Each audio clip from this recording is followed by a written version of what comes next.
muy sensibles a eso, especialmente las neuronas, el sistema nervioso central, es muy sensible a la hipoxia, lo mismo a la glicemia. Y a nosotros las dos cosas nos interesan, ¿no es cierto? Entonces, hay que comer siempre, ¿no? Cualquier cosa ya, ni modo.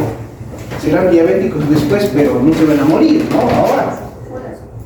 Entonces, es importante el aporte de glucosa al organismo. Bueno, de eso vamos a hablar ahora, ¿no? De la insulina. Dijimos que vamos a hablar de la acción de la insulina. Y para hablar de la insulina, la acción de la insulina, tenemos que tocar simultáneamente las acciones del glucagón. Es la hormona contrarreguladora, es decir, actúan ambos simultáneamente, pero tienen efecto contrario, ¿no? Eso hace muy interesante la interacción de estas dos hormonas.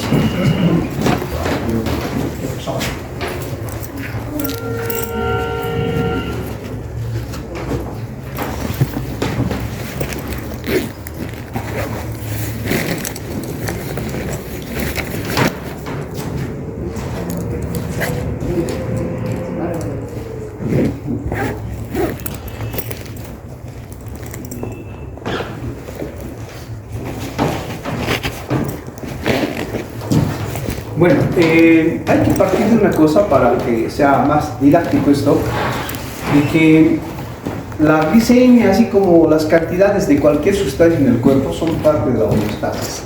Es decir, hay ciertos niveles, por ejemplo, de azúcar en la sangre, de colesterol, de lípidos, de electrolitos, de agua, de proteínas, o sea, prácticamente de todo están en ciertos niveles que pueden aumentar o disminuir muy fácilmente. Pero no lo hacen en condiciones normales porque existen mecanismos reguladores. Hay mecanismos, valga la redundancia, que tienden a aumentar alguna sustancia o algo, con la cantidad de alguna cosa. Y hay otros factores que exactamente hacen lo contrario. Sin eso no habría equilibrio, no habría homeostasis. En la naturaleza todo es así, ¿no? Entonces, hay factores antagónicos necesarios y generalmente simultáneos. Por eso es que vamos a hablar de este equilibrio en el metabolismo, primero de los carbohidratos, el metabolismo de los lípidos y luego de las proteínas. La insulina tiene muchas acciones, no solo actúa en el metabolismo de estas sustancias, pero básicamente eso es lo fundamental, ¿no? La insulina incluso interviene en el crecimiento del cuerpo, o sea, no solo la hormona del crecimiento, pero no vamos a hablar del rol de la insulina en este proceso. Odio esto. ¿Qué tiene? Mirando esta mano. Estamos en esto, justamente vamos a hablar de esto. Efectos metabólicos, ya está ahí subrayado. Solamente vamos a hablar de los efectos metabólicos. Esto no significa, reitero, que la insulina solo sea útil en esto. Bien, como toda hormona tiene órganos blanco o tejidos blanco o células blanco. Ya saben ustedes que el blanco es el lugar donde se encuentran los receptores de la hormona, ¿no? Y es ahí donde va a cumplir su función. La mayoría de las hormonas tiene un determinado órgano blanco específico o algunos órganos nada más. La insulina tiene varios órganos blancos. ¿Sí? Nosotros vamos a hablar solo de los tres principales que tienen que ver con el metabolismo. Estos órganos son el tejido adiposo, el músculo esquelético y el hígado. Bien, son órganos blancos y precisamente en esos tres están los procesos metabólicos que involucran a los carbohidratos, a los lípidos y a las proteínas. Pero característicamente, obviamente, si es tejido adiposo, uno dirá, pues ahí solamente ocurre el metabolismo de los lípidos, ¿no? También ocurre de los carbohidratos y de las proteínas, pero ya son, digamos, acciones menores. Lo fundamental, obviamente, en el tejido adiposo es el metabolismo de los lípidos y eso lo vamos a hablar. En el músculo, igual ahí ocurre el metabolismo de los carbohidratos, de los lípidos y las proteínas. Pero vamos a enfocarnos en las proteínas. porque esa es su función principal. Y en el hígado, principalmente de los carbohidratos, y ustedes saben que el hígado pues, es un órgano por excelencia con función metabólica, entonces ahí pues, será el metabolismo de los lípidos, de las proteínas también, ¿no? Bueno, vamos a tocar algo de eso, pero principalmente de los carbohidratos. Bueno, ¿qué es lo que hace en el hígado? Entonces, partamos siempre de algo, para que se entienda bien. El cuerpo es un estado de equilibrio, o sea, es homeostasis. El cuerpo es el resultado de muchos factores que establecen ese equilibrio. Y ese equilibrio, u homeostasis, se traduce en el estado de salud. ¿Ustedes se sienten bien en este momento? No anímicamente, anímicamente están, ¿no? Hasta en eso hay homeostasis también, ¿no? El equilibrio mental. Pero en lo físico, sienten que algo funciona mal, o tienen algún síntoma en el organismo. Por ejemplo, si sienten sed, ya se rompió la homeostasis, ¿no es cierto? Ahí está alterada la osmolaridad, hay deshidratación, por eso hay sed. Entonces, ese no es un estado de salud, digamos, para entrar en el concepto de salud. Sí, obviamente, para eso no necesitamos ir al médico, ¿no? Un tratamiento especial. Bebemos agua y esta soluciona el problema. Pero es un estado de desequilibrio. ¿Se entiende más o menos qué es homeostasis entonces, no? Es un estado muy sensible a cambiar, es un estado, si quieren, muy delicado, ¿sí? Y obviamente no es un estado rígido, ¿no? Sino es un estado oscilante. Es decir, hay ligeras oscilaciones, cambios, aumentos, disminuciones en cantidades, en concentraciones, en funciones dentro del organismo. Esa es la homeostasis. Bueno, con ese concepto vayamos a hablar de la acción de la insulina en el hígado. El hígado, y hablamos del metabolismo de los carbohidratos, pues cumple varias funciones, pero podemos enfocarnos en algo de lo más importante. El hígado almacena glucógeno, ¿verdad? El almacenamiento de glucógeno es muy importante para el cuerpo, para el organismo, porque es la primera fuente de energía para la célula. La primera porque es la que más rápido se emplea. Me explico mejor. Las células van a consumir siempre glucosa, las 24 horas del día. La cantidad de glucosa que consuma va a variar del trabajo que haga esa célula. Cuanto más actividad tenga esa célula, obviamente consume más glucosa, ¿no es cierto? En este momento, ¿qué células de sus organismos están consumiendo más glucosa? ¿Las neuronas? ¿Están seguros? No, los músculos están relajados, están sentados, están casi flácidos. Claro, los músculos obviamente un poco, cuando caminamos hay mayor actividad de los músculos, cuando pensamos hay mayor actividad de las neuronas, cuando memorizamos algo, cuando tratamos de comprender algo, cuando generamos ideas, o sea, hay mayor actividad neuronal. Entonces, para toda actividad celular se requiere glucosa. No exclusivamente glucosa, ojo, ¿no? Pero se requiere glucosa. Entonces, mientras estamos vivos, el metabolismo existe con distinta intensidad. Entonces, mientras estamos vivos, nuestras células consumen glucosa. Hagamos lo que hagamos, estemos despiertos o dormidos, las células van a consumir glucosa. Bien, esa glucosa nosotros no la formamos primariamente en el cuerpo, ¿no? Sino la obtenemos de la naturaleza, la obtenemos de los vegetales principalmente. La glucosa, uno de los elementos de nuestra dieta fundamentales. Entonces tenemos que comerlos, ¿verdad? Comemos periódicamente, no comemos todo el día. Pero la célula, si usamos el término de alimentarse, se tiene que... comemos más de lo que va a usar la célula en ese momento. Entonces ese exceso se guarda en nuestros tejidos, se guarda temporalmente, ¿sí? Y se guarda en forma de glucógeno, ¿no? Esa es la función del glucógeno, es la reserva de glucosa para proporcionar esta sustancia a las células cuando nosotros no estamos alimentándonos, no estamos comiendo, cuando estamos en ayunas. Ese principio está claro, ¿verdad? Bueno, entonces en la sangre hay una cantidad de glucosa, ¿verdad? Cuando estamos en ayunas, ¿cuánto es la cantidad de glucosa? ¿Cuánto? De 60 a 100. ¿Cuánto? ¿Quién levanta la mano y dígalo en voz alta? De 60 a 100 en ayunas. ¿De 70 a 100? 60. 60 a 100, ya. Tal vez en alguna bibliografía encuentren siglas un poco diferentes. Pero en la práctica médica universal, en el mundo, estoy hablando, cuando tenemos universal, estamos hablando del mundo entero, ¿no? Entonces, o por lo menos, yo no conozco el mundo entero, pero la bibliografía que se conoce de muchos países, muchas corrientes, digamos, de la profesión médica, aceptan que la glicemia normal en ayunas es de 60 a 100. Este dato no es reciente, sino de hace ya varios años, pero con el tiempo, como se explicaba en la anterior clase, ha ido variando, ¿no es cierto? Y las razones también ya les dije.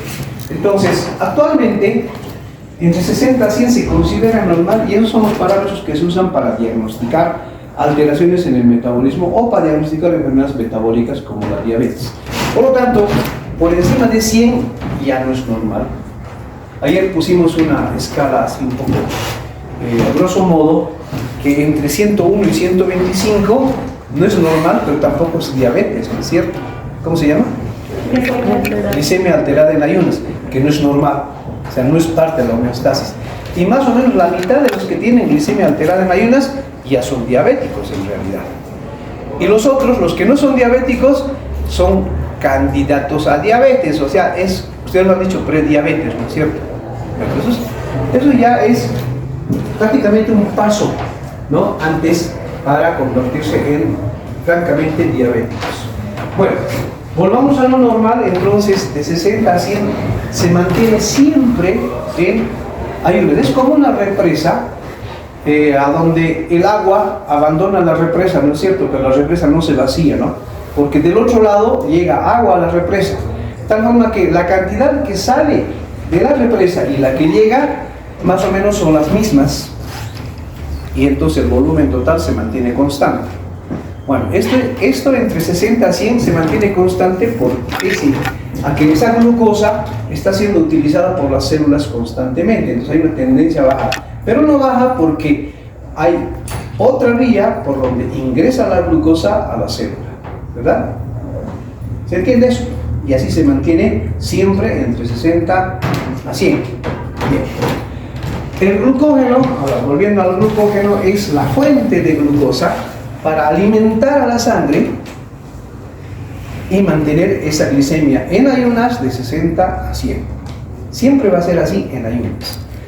Cuando comemos, especialmente carbohidratos u otra cosa que tenga aporte calórico, entonces la glicemia supera los 100 miligramos. ¿Por qué? Porque en ayunas no debe superar los 100, ¿cierto? ¿Sí? La glicemia en ayunas se alimenta del glucógeno. Ahora, cuando comemos hay una glucosa extra que no viene del glucógeno, sino es la glucosa que hemos digerido y pasa a la circulación, la que absorbemos. Por eso aumenta nuestra glicemia siempre después de la comida. Pero esa glucosa incrementada, obviamente una parte ingresará a las células que necesitan consumirlas, pero gran parte de esas van a ir al hígado, al músculo y a los riñones para formar glucógeno. Y de esa manera, la glucosa que había aumentado con la comida vuelve a bajar, porque se deposita, reitero, en estos órganos, en el hígado principalmente, para formar glucógeno. Entonces en la sangre, otra vez, después de unas 2 horas de comer, la glicemia vuelve a niveles basales, o sea, a niveles de ayunas, nuevamente. Eso se entiende, ¿no es cierto? ¿Sí? Entonces, este proceso es resultado de la acción de la insulina y del glucagón principalmente, las dos hormonas principales para mantener la homeostasis de la glucosa en la sangre, en los tejidos. Bueno, en este proceso están involucrados naturalmente enzimas, porque las hormonas solamente dan la señal, ¿no es cierto?, de activación o de inhibición, y en realidad el trabajo molecular lo hacen las enzimas, no las hormonas. Entonces, en el hígado la insulina va a activar esta enzima, la glucosinasa. La glucosinasa estimula la formación de glucógenos. La glucosinasa lo que hace es fosforilar a las moléculas de glucosa. O sea, incorpora una molécula de fósforo a la glucosa y esa glucosa es inutilizable. Está marcada ahí para no ser usada y se queda ahí y no sale del hígado. Además no se queda sola, sino se enlaza con otras moléculas similares para formar ese polímero grande que es el glucógeno. Esa es la tendencia de la glucosinasa. En cambio, la glucosinofosforilasa, su nombre dice desfosforila, ¿no? O sea, quita el fósforo, por eso se llama fosforilasa. Hace un trabajo contrario, o sea, desfosforila a la glucosa que está en el glucógeno y esta glucosa tiende a ser libre, ¿no? Y sale del hígado. Entonces hay un antagonismo entre estas dos enzimas principales. Dependiendo de cuál se active, va a ocurrir un proceso. Si se activa la glucosinasa, entonces se sintetiza glucógeno. Eso puede disminuir incluso la glicemia, ¿no? de la circulación.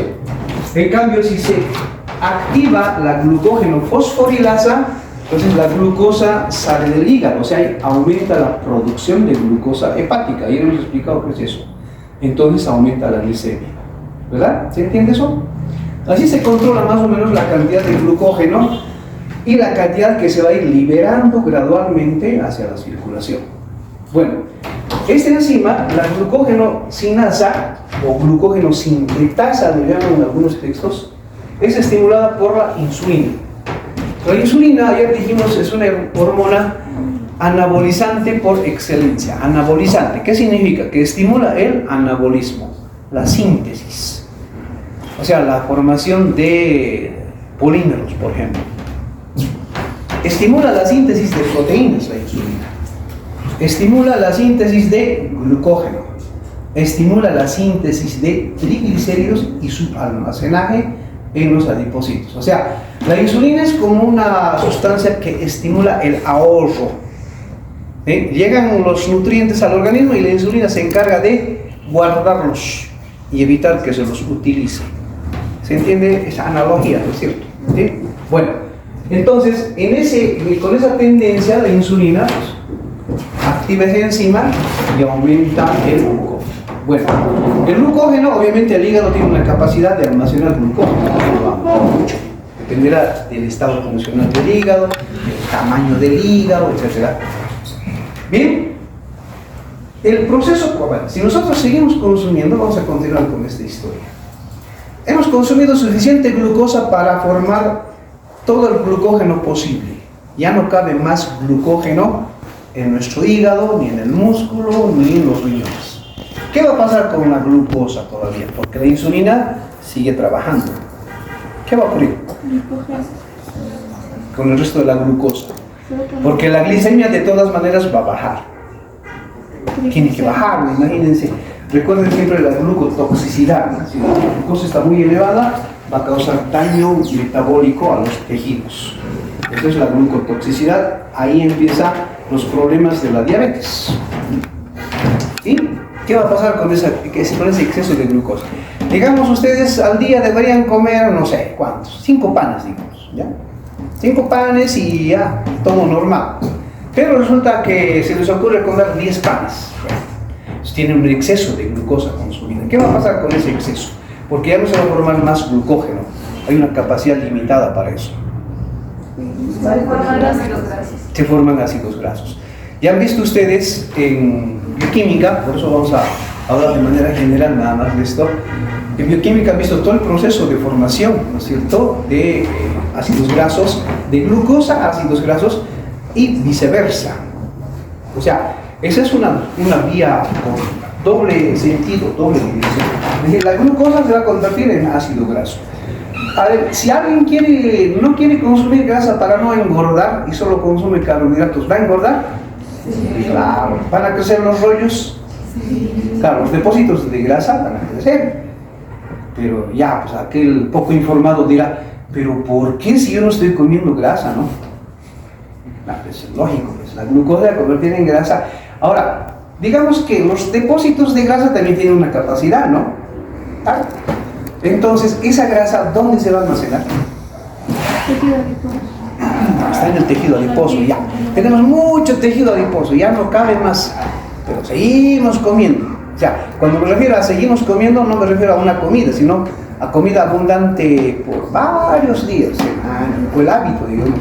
Hay gente que come mucho, entonces aumentamos los depósitos de grasa en el tejido adiposo.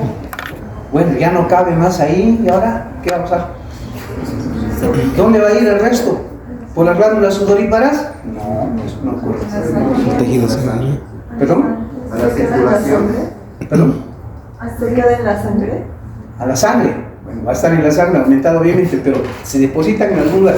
Recuerden, la insulina está haciendo todo este trabajo. Se depositan ya en tejidos, digamos, donde no deben estar, ¿no? Por ejemplo, en el hígado, en el músculo, principalmente ahí. Entonces genera otro tipo de problemas. Esto ocurre muy frecuentemente en las personas obesas, aún sin ser diabéticas. El hígado graso. El hígado graso actualmente está causando mucha preocupación en el mundo, ¿no? Porque genera otro tipo de problemas. Uno de los problemas más grandes es que se ha constituido actualmente en la principal causa de cáncer de hígado, el hepatocarcinoma. Hepático, o sea, el hepatocarcinoma, carcinoma del hígado. Esa es la causa más frecuente actualmente de este problema, de este cáncer. Ahora, si no produce eso, pues obviamente si hay depósito de grasa en el hígado, produce inflamación, que es la hepatitis, luego va a producir cicatrización, no es un término tan técnico en medicina, pero es la cirrosis, y finalmente la insuficiencia hepática, que, bueno, anula completamente la función del hígado, ¿no? Esas son otras de las complicaciones frecuentes de los obesos. Entonces, en medicina, como no podemos estar analizando todo, sangre, etcétera, todo el mundo, prácticamente por la experiencia, por las estadísticas, lo que hacemos es, si vemos una persona obesa, es diabética hasta que se demuestre lo contrario, y tiene hígado graso hasta que se demuestre lo contrario. Y generalmente muy rara vez se demuestra lo contrario, o sea, casi siempre tiene hígado graso a algún grado, o ya tiene cierta resistencia a la insulina, ¿no? Es terrible. Entonces, ¿cómo empezó toda esta tragedia? ¿Por dónde ha entrado este problema a nuestro cuerpo? Por la boca. ¿Quién nos los puso? La mano. No, la mano no. ¿Quién les dice a ustedes que coman hamburguesa, que vayan a, no sé, a Burger King, que coman salchipapas? ¿Ustedes mismos se dicen? ¿Sí? ¿Ustedes mismos se proponen eso? ¿O alguien les dice coman esto, vistan así, piensen de esta manera, crean esto, no crean lo otro? O sea, somos esclavos de eso. Ya viene primavera, entonces las prendas van a ser de este color, ¿no? Y todos van a comprarse ese color de prenda, ¿no? La tendencia, porque ya viste en la tienda, invierno con botas, y hay un montón de botas en esa zapatería, y seguro que compran. ¿Por qué? Porque dice que en invierno hay que usar botas. Claro, seguramente el que compra no reflexiona de esa manera, simplemente de manera casi inconsciente va y compra las botas, compra ese color. O cuando uno va a buscar prendas, la casera le dice, estas camisas están llevando todos, ¿ven? Entonces yo también. O sea, es el último que me queda. O sea, esas son las trampas del marketing, ¿no? Entonces, no somos seres humanos libres, somos esclavos. Y la comida es parte de eso también. Ese es uno de los problemas de salud pública mundial. Por eso la obesidad es difícil de controlar en el mundo, muy difícil de controlar. Pero los médicos, bueno, hay parte de la humanidad que está luchando contra eso, ¿no? Y en primera línea están los médicos. En segunda línea, los médicos. Y en la retaguardia, los médicos. ¿Quién más va a hacer eso? Si los médicos no están allí, o sea, hay un dicho ahí, que el ser humano se entierra con su propia grasa. Y eso es lo que pasa, ¿no? ¿Sí? La obesidad es terrible, muchachos. Bueno, todo eso ha empezado con las marraquetas. Bien, entonces volvamos aquí a lo normal, a lo sano, a lo saludable, a lo refrescante. Bien, eso hace la insulina. ¿Y cuándo se activa esta enzima? Concentración. No, esta otra. La glucógeno fosforilasa, ¿cuándo se activa? Porque mientras comemos, mientras la insulina, esta glucógeno fosforilasa está inactiva. Por eso se está formando glucógeno. O sea, no hay oposición a eso. Ahora, ¿cuándo se activa esta? En el ayuno. ¿Por qué? ¿Cuál es la razón? Porque hay hipoglicemia, entonces necesitas sacar de las reservas el glucógeno. ¿Hay hipoglicemia en las ayunas? No hay hipoglicemia. Porque ya no se utiliza el glucógeno, digo, la glucosa de la ingesta. Ya no hay ingesta. Sí, ¿Sí? entonces se comienza a sacar glucosa del glucógeno almacenado. ¿Por qué? ¿Por qué? ¿Qué ha pasado con la insulina? La insulina estaba trabajando ahí formando glucógeno, ¿no? Bien, dejó de trabajar, ¿por qué? Porque ya no hay insulina, pues, no. Ha bajado la producción de insulina. ¿Por qué ha bajado la producción de insulina? Porque ha bajado la glicemia. Cuando la glicemia disminuye, más o menos ¿de cuánto? La insulina casi se suprime, porque no se suprime completamente. ¿Debajo de? 90, 80 miligramos por decilitro. Cuando la glicemia esté en esos niveles, entonces la producción o la secreción de insulina prácticamente se reduce al mínimo. Bien, entonces, como hay poca insulina, esta enzima está inactivada, porque la insulina es la que la activa, ¿no es cierto? Hay muy poca insulina, se inactiva. Pero además, ese umbral de 80 miligramos, porque la glicemia sigue bajando, va a seguir bajando porque las células van consumiendo. Entonces, cuando la glicemia comienza a bajar de 80, en otros libros puede decir de 90, no nos hagamos conflictos con eso. Entonces, va bajando de 80, se empieza a liberar otra hormona. ¿Cuál? El glucagón. El glucagón comienza a liberarse. Cada vez que baje la glicemia desde ese nivel, y cuanto más disminuya, más glucagón se secreta, se libera. Y este glucagón a su vez va a inhibir la producción de insulina, ¿no es cierto? Entonces ya estamos en la fase del reinado del glucagón. Y el glucagón lo que va a hacer es activar esta enzima. Esta enzima fosforila a la glucosa y comienza a liberar glucosa a la circulación, para que la glicemia no siga bajando y además haya una buena oferta de glucosa para los tejidos. Y así los tejidos no sufren, ¿no? ¿Alguna vez les han dado hipoglicemia en la facultad? ¿O haciendo alguna actividad física? ¿Hipoglicemia? Aquí se ve frecuentemente, yo no sé por qué. En este piso, bueno, no sé si en otros pisos también, pero cada año vemos unos cuantos casos de hipoglicemia en los estudiantes. Hasta ahora ya hemos visto algunos de medicina o de otra carrera. Y el denominador común es que no han desayunado o no tenían tiempo para almorzar. Eso. Entonces, ahí viene, y es peligroso la hipoglicemia, no deberían hacer eso. ¿No? Deberían comer, tendrán que sea, no sé, algo en el bolsillo, ir masticando, si no hay tiempo para comer con cubiertos, ¿no? Nosotros no tenemos tiempo para almorzar así, ¿o sí? No hay eso, ¿no? Es decir, no hay tiempo ni para comer. Bueno, en el internado van a ver ustedes, ni se acuerdan de comer. ¿He comido o no he comido? No me acuerdo. O sea, mi apetito, ¿no? Por el estrés, de verdad que pasa eso. Entonces, hay que comer cuando no se le ocurra, porque finalmente es otro estilo de vida, no es un estilo de vida normal, habitual, propio de los seres humanos, estos de los extraterrestres. Y ustedes han llegado a este planeta. Bueno. Y esto obviamente puede bajar, ¿no? Puede agotar las reservas de glucógeno y puede agotar la glucosa, por eso viene la hipoglicemia, porque el glucógeno se agota rápidamente en periodos largos de ayuno. Bueno, si este descenso no es tan brusco, entonces ¿qué va a pasar? Digamos, hemos puesto el mismo ejemplo ayer de las huelgas de hambre. Entonces no comemos. Para mantener la glicemia normal, ¿qué hace el glucagón? Porque el glucagón no solo libera glucosa del glucógeno hepático, sino también forma nuevo glucógeno, pero ya no a partir de la glucosa, sino a partir de ácidos grasos y aminoácidos. Eso es lo que hace, estimula el catabolismo proteico y lipídico, el glucagón, para liberar ácidos grasos y aminoácidos, y en el hígado las enzimas se encargan de convertir esas sustancias en glucosa y a partir de esa glucosa se forma nuevo glucógeno. O sea, no es un glucógeno que se ha formado por lo que comimos, sino por la remoción de otras sustancias en nuestro cuerpo, en el medio interno, y se forman nuevos. Esa es la acción antagónica del glucagón. Por eso se llama la hormona del ayuno.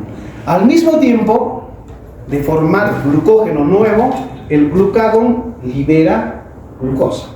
Y así mantiene la glicemia constante, ¿no? Pero esto no es eterno, obviamente. Se van a alterar otras enzimas, otros mecanismos, y van a causar otro tipo de trastornos, que seguramente ya lo van a ver en endocrinología. Bueno, volviendo a la misma insulina, entonces, activada, produce glucógeno, pero además se opone a la glucogenólisis, es decir, evita que ese glucógeno libere glucosa, o sea, inhibe la producción de glucosa por parte del hígado, así se llama la función. Bueno, y además inhibe la formación de glucosa de aminoácidos y de ácidos grasos, o sea, inhibe la gluconeogénesis, es decir, tiene una acción totalmente opuesta, diametralmente opuesta a la del glucagón. Claro, la insulina, dijimos, es una hormona anabolizante, entonces cuida las reservas, por eso evita que se remuevan aminoácidos o ácidos grasos para formar nuevo glucógeno. Entonces, ¿cómo es que el glucógeno logra hacerlo de todas maneras? Esta es una pregunta capciosa para ver si están atendiendo o no. ¿Por qué? ¿Han entendido la pregunta? Ah, pues, o sea, no están entendiendo nada. Yo estoy gastando mucha glucosa tratando de explicar todo esto, y ustedes ahí que están pensando en qué. Bueno, simplemente porque ya no hay insulina suficiente para hacer todo esto. Es decir, si la insulina hace que esto se guarde, no se use, entonces al bajar la cantidad de insulina, el glucagón fácilmente lo remueve. ¿Se entiende eso? Ya, esa era la respuesta. Muy simple. Bien, ese proceso, esto ya conocen estas imágenes de bioquímica, es ese proceso, pero a grandes rasgos, ¿no? Entonces, por activación de la glucosinasa catalizado por el magnesio, o sea, en presencia de magnesio, fosforila la glucosa en glucosa 6-fosfato. Entonces, esta es la glucosa que ya no va a poder salir del hígado. Le han puesto una trampa ahí, ¿no? No va a poder salir. Es más, lo van a enlazar con otras glucosas para formar el glucógeno. Ya está, con eso ya 30 años de prisión, sin derecho ni nada que ver, no sale, está enclaustrada la glucosa. No va a salir mientras no haya alguien que lo libere. Viene el libertador, ¿no? ¿Cuál es? El glucagón, que estimula la fosforilasa, el glucagón. Bueno, esa no es acción de la insulina, ya dijimos el glucagón, pero el título es acción de la insulina. Cuando la insulina disminuye, se activa esto por acción del glucagón. Entonces, esta enzima es la que va a romper los enlaces, esta es la que va a actuar sobre el glucógeno, rompe los enlaces entre estas moléculas del glucógeno. Quedan todavía las glucosas fosforiladas, ¿no? Entonces, la glucosa 1-fosfato pasa a glucosa 6-fosfato por acción de la fosfoglucoputasa, es otra enzima, ¿no? Esto no estudia en bioquímica, es muy raro. Esta glucosa 6-fosfato aún no puede salir del hígado, pero está libre en el interior. Para salir del hígado tiene que liberarse del fósforo, o sea, tiene que desfosforilarse. Y de eso se encarga la glucosa 6-fosfatasa. Lo libera y la glucosa queda libre. Entonces, difunde hacia la circulación y así va a llegar a nuestras células. Se entiende este proceso, ¿no? Es simple, ¿sí? Pero más detalles obviamente lo van a encontrar en sus libros de bioquímica. Está claro todo este proceso del manejo de los carbohidratos en el hígado, ¿no? Bueno, entonces lo que decíamos, el exceso de glucosa va a ir por las vías metabólicas a convertirse en ácido graso en el mismo hígado. Ahora, ¿qué pasa con el ácido graso en el hígado? No se queda allí, sino el ácido graso se incorpora al glicerol y forman triglicéridos, ¿verdad? Son moléculas lipídicas ya grandes que deben pasar a la circulación, tienen que pasar a la sangre, pero son lípidos.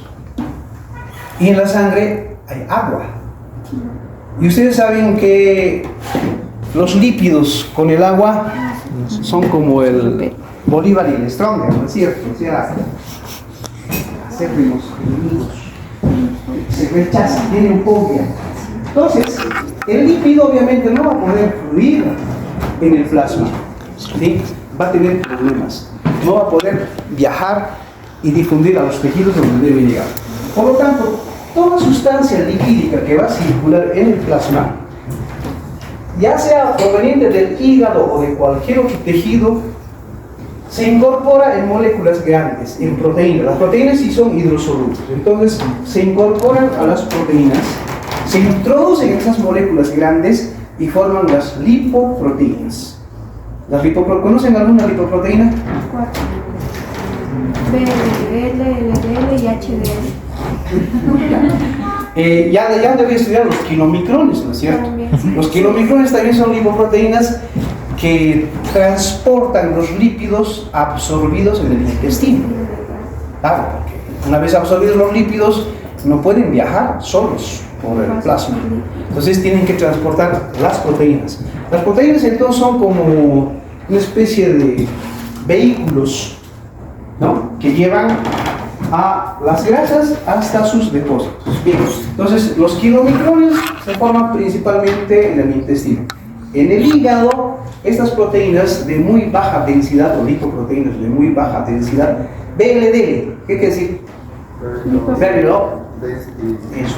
O sea, lipoproteínas de muy baja densidad. Hay proteínas de baja densidad, hay lipoproteínas de densidad intermedia y hay proteínas de alta densidad. Eso debió estudiar en bioquímica, ¿no?, en el metabolismo de los lípidos. Eso es muy importante en la patogénesis de la diabetes y sus complicaciones, ¿eh? Esto hay que aprenderlo muy bien. No es el tema de la fisiología del páncreas, pero lo recordamos, lo mencionamos así. Entonces siempre los triglicéridos, incluso el colesterol y los fosfolípidos, van empaquetados en lipoproteínas. Y así circulan y van a ir hasta los depósitos donde deben estar, ¿no es cierto? Eso ocurre con células normales. Y llega al tejido adiposo, como el kilomicrón, BLDL, deja los ácidos grasos, incluso en células que van a usar los ácidos grasos para energía, como los músculos. Los músculos usan la energía que proviene de los ácidos grasos cuando está en reposo el músculo. Están en reposo sus músculos ahorita, ¿no? ¿Qué están consumiendo? ¿Glucosa? No, ácidos grasos. Eso es lo que están consumiendo. A menos que hayan comido algo antes de venir, entonces cuando aumenta la glicemia, consumen la glucosa sin necesidad de insulina. O sea, el músculo es interesante. Bien. Entonces, incorporados a... ¿Qué hago? ¿Exorcizo? ¿Qué hay que hacer? Esto ya se desordena, no hay problema. Estamos aquí. Bien, entonces, ahora, en el tejido adiposo, ¿qué efectos tiene la insulina? Siempre partamos de eso. La insulina es anabolizante, estimula la síntesis, el crecimiento de los tejidos, guarda los depósitos o las reservas nutritivas. Eso es lo que hace la insulina. Es un buen económico, ¿no? Guarda muy bien. Para la época de vacas flacas. Aquí se mencionan las principales acciones de la insulina en el tejido adiposo. Promueve la lipogénesis. ¿A qué se refiere a la lipogénesis? Se refiere a la el aumento del número de adipocitos y el mayor depósito de lípidos, o sea, fundamentalmente triglicéridos en esos adipocitos. Esos son los dos mecanismos de lipogénesis. Eso hace a la insulina. Hoy yo les preguntaba a los estudiantes de mi grupo, si ustedes fuesen ganaderos, ¿usarían insulina? La misma pregunta les hago a ustedes. Si fueran, ¿qué hacen los ganaderos pues? Aumentar la carne. Aumentan la carne. Los ganaderos crían animales, ¿no es cierto? Para venderlos y todo eso. Entonces, ¿inyectarían insulina? Tal vez. Poquito. Si inyectaran insulina, ¿les favorece en sus ganancias?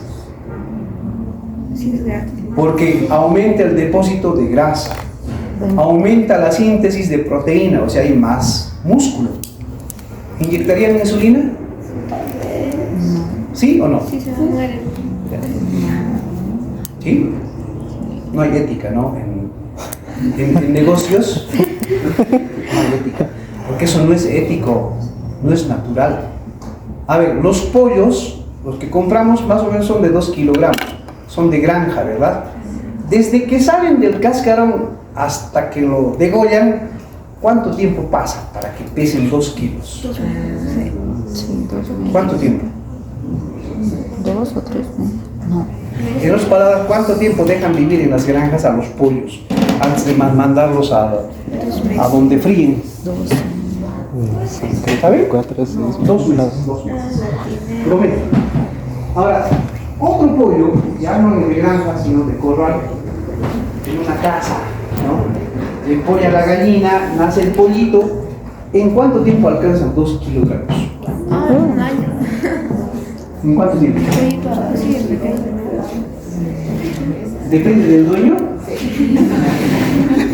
Entre 4 a 6 meses. Eso es lo natural. Entonces, ¿por qué en la granja engordan más rápido? ¿Cuál es la explicación? Los pollos extraterrestres. Hormonas, sí, sí. Claro, algo deben hacer, ¿no es cierto? Obviamente no hay documentación de esto, pero no es natural ese crecimiento. No es natural, es decir, ningún pollo alcanza ese peso en ese corto tiempo. Entonces, alguna cosa le debe poner, ¿no? Deben ser hormonas, porque son las que estimulan. Tal vez no insulina, sino hay otras hormonas anabolizantes. Los estrógenos o los andrógenos. Si ustedes comen pollo con andrógeno, ¿saben qué es el andrógeno, no? Es la hormona masculinizante. Comen pollo con andrógeno, ¿van a estar más masculinos? ¿O no? Bueno, no han llevado todavía esa parte. Pero si consumen andrógenos, por cualquier vía pollo o lo que sea, no van a virilizarse, no van a aumentar mucho su masculinidad, sino van a adoptar rasgos femeninos.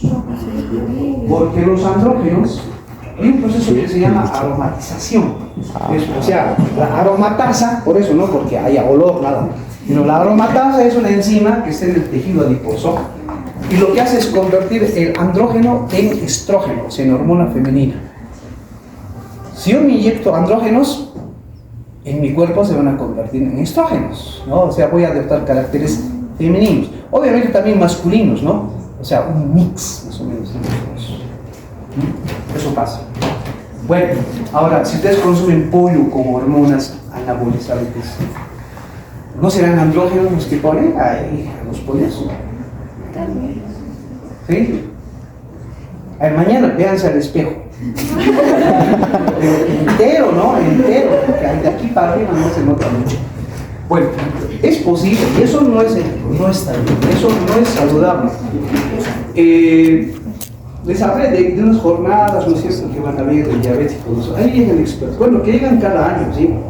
Había uno de ellos, un colombiano, que se les invita a comer, ¿no es cierto?, que hacen aquí, o están aquí, ¿no?, visitando. Entonces, no comen pollo. No. O sea, en el menú, o sea, ellos no piden pollo para nada, ni para oler.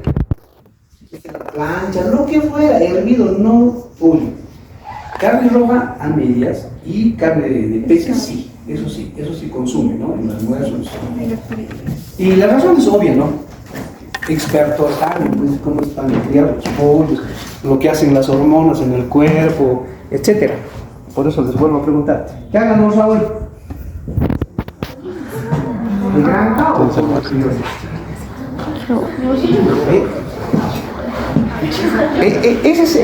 Entonces, si esto pasa, ¿cómo queremos controlar la obesidad en el mundo? ¿Sí? ¿Cómo soñamos con que la diabetes ya no siga aumentando, por ejemplo? ¿No? ¿Quiénes son los principales soldados que tienen que luchar contra eso en el mundo?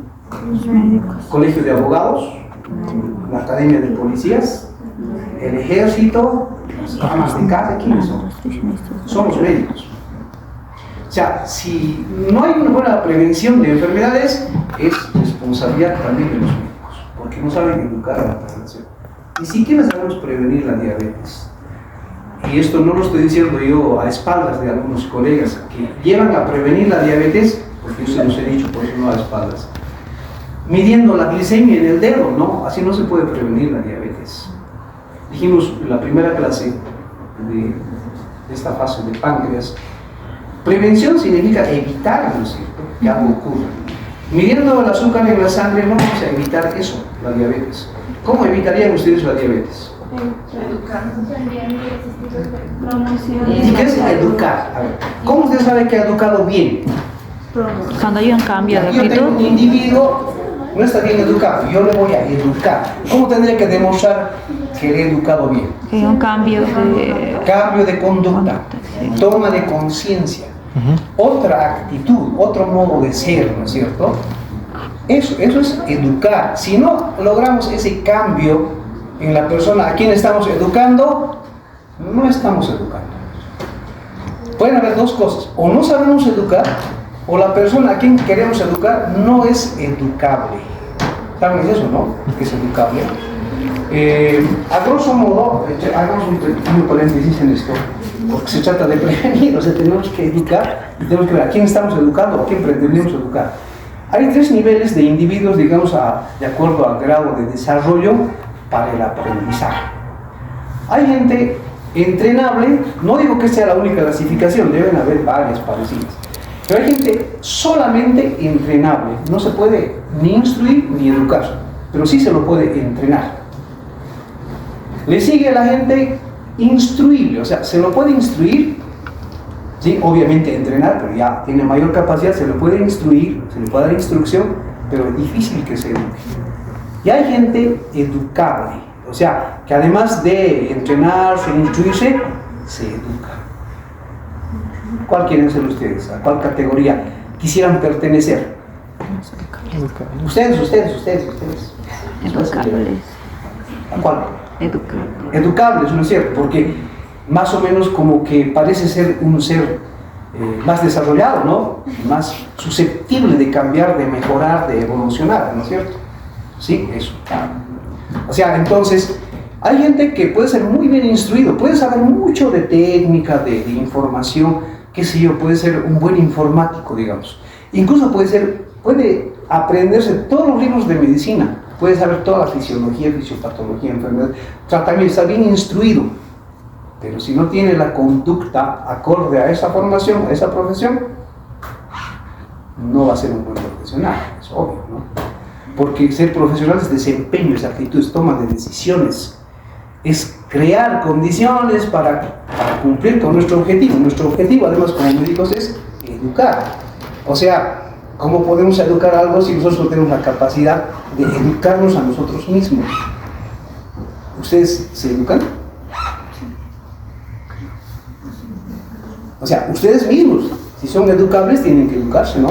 Es decir, se tienen que hacer una autocrítica. Primero tienen que, como en la iglesia, por mi culpa, por eso se golpea el pecho, para que estén listos para arrepentirse y cambiar, igualito. Tienen que reconocer sus defectos, sus errores, sus fallas. Todos tenemos errores, siempre nos equivocamos, aunque tengamos 1000 años viviendo, siempre nos vamos a equivocar. Entonces, ese es el primer paso, ¿no? ¿En qué están fallando? Alimentación, estilo de vida. Solo Dios sabe. O sea, hay muchas cosas que debíamos hacer y no lo estamos haciendo. Esos son nuestros errores, ¿no? Porque eso nos va a perjudicar a la larga, seguramente. Entonces hay que cambiar, eso es educarse. Entonces, hablando de eso, a la gente que come salchipapas todos los días, yo tengo que prevenir, tengo que evitar que sea diabético. ¿Cómo puedo hacer que cambie? Yo voy a llevar a un lugar donde no venden salchipapas, que voy a quemar a la salchipapería, ¿qué voy a hacer?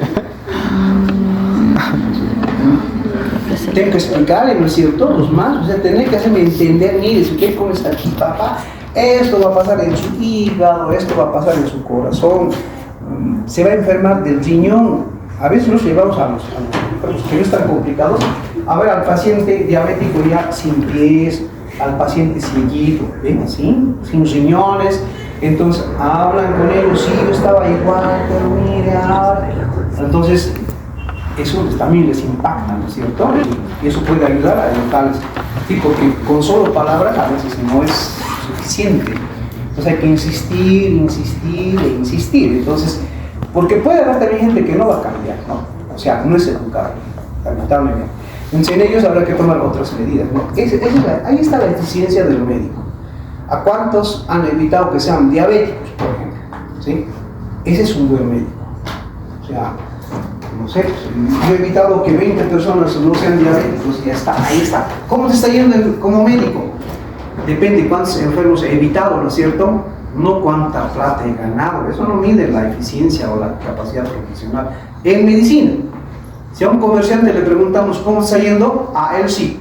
Vamos a sumar sus cuentas bancarias y va a decir, he ganado harto, me está yendo bien.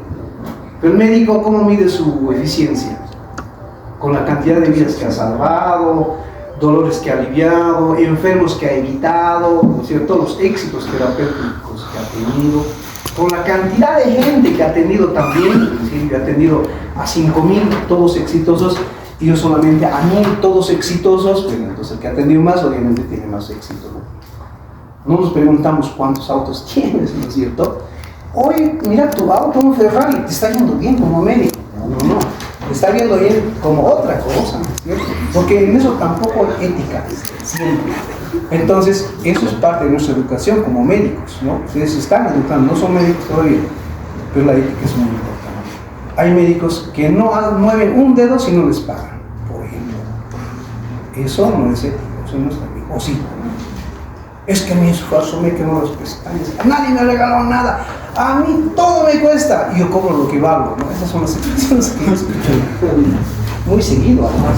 Es triste, pero es así. Entonces, la formación profesional no pasa por eso. Eso es una distorsión de la profesión. Obviamente no está penado por ley, lamentablemente no está penado por ley en nuestro país. En otros lados sí. Ahora sí cambian las leyes también, ¿no? Pero bueno, volvamos aquí, otra vez.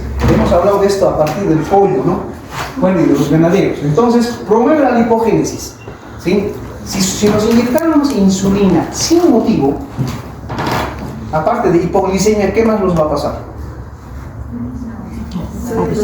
Vamos a aumentar de peso. Entonces, en los diabéticos está prohibido hacerles aumentar de peso. De hecho, ya son obesos, van bajando de peso. De todas maneras, hay que evitar que ganen peso. Y con la insulinoterapia ganan peso. O sea, con el exceso de insulina que se les da, ganan peso. Y eso complica o hace que sea más difícil el tratamiento, ¿no? Entonces la insulina no se da como agua de mote o como cualquier cosa, ¿verdad? Hay que dosificarla muy bien, porque ese es el problema también. Al mismo tiempo inhibe la lipólisis, o sea, estimula la formación de grasa, tejido graso, e inhibe su destrucción, o cuida de doble acción, ¿verdad? Estimula la lipoproteína lipasa. ¿Saben qué es la lipoproteína lipasa? Sí. Es una lipasa. La lipasa, ¿qué es lo que hace? Degradación de los triglicéridos. Digiere, hidroliza los triglicéridos. Eso hace la lipasa. Eso han estudiado en digestivo también, ¿no es cierto? La lipasa pancreática, o sea, pero esta no es la lipasa pancreática, es una lipasa que existe en el tejido adiposo, en el endotelio del tejido adiposo. Esta lipoproteína lipasa, ya su nombre dice, hidroliza los lípidos de las lipoproteínas. Entonces, el kilomicrón, vamos a poner ahí el kilomicrón, con su carga de triglicéridos, bueno, voy a necesitar recordarles la estructura del triglicérido. Con su carga de triglicéridos, lo que hace, el triglicérido no puede introducirse al adipocito, no entra a la célula como triglicéridos, es una molécula grande.